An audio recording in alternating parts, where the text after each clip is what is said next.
这个庞大伐木机械的驾驶员居然是个女人。萨莎大部分时间的工作就是驾驶这台约翰迪尔1170收割机伐木，整个过程几乎完全自动化。萨莎出生于一个传承了150年的苏格兰伐木工人世家。珀斯郡的森林是一大片人工栽种的云杉和针叶林。每天早上7点半，萨莎就要开始繁忙的一天，为2个儿子准备好早餐，然后送他们去读书。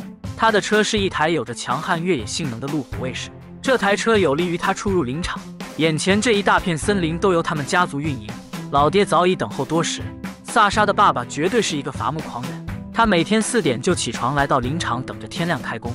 老爹前些年得了心脏病，做了支架手术，腿脚也有关节炎，其实早已不适合干这种体力活。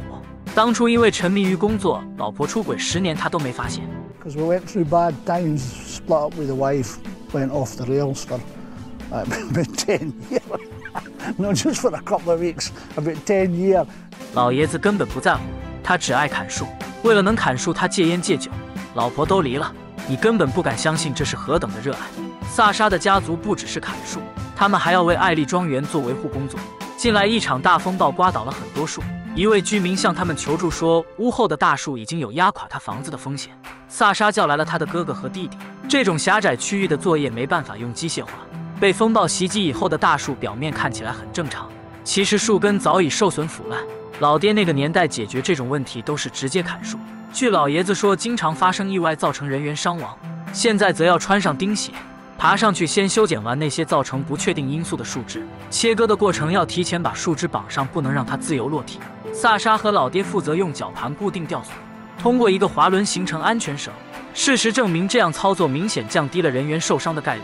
清理完树枝，接下来就只需要锯倒腐烂的大树。曾经他们都是凭借经验切出豁口，虽然大多数情况会导向预定的方向，但在巨型集裁机的帮助下，直接用钢索把树拽倒明显更稳妥得多。处理完腐烂树木的房主乐开了花，他早就嫌这几棵树挡住了房子的阳光，现在终于是逮着个机会可以解决这个问题。这里的树和国内一样，不能随便乱砍。曾经的伐木工是一个危险且辛苦的工作，但现在即使老爹这样的老人也可以轻松操作巨型机械。现在他们的工具从传统的纯机械化拖拉机再次升级，像老爹操作的这台虎猫 LH845CE 有着先进的自动化数控机械臂，不过他对这种先进机械操作并不熟练。今天他砍第一棵树就把链锯弄坏了，不同的树密度不一样，链锯的松紧程度也不同。老爹重新换上链锯以后，动力臂依旧无法正常工作，现在只能求助萨莎了。这种机械臂需要单独编程，设计好程序以后，它会自动把树切成预定的长度，设定最大直径和最小直径。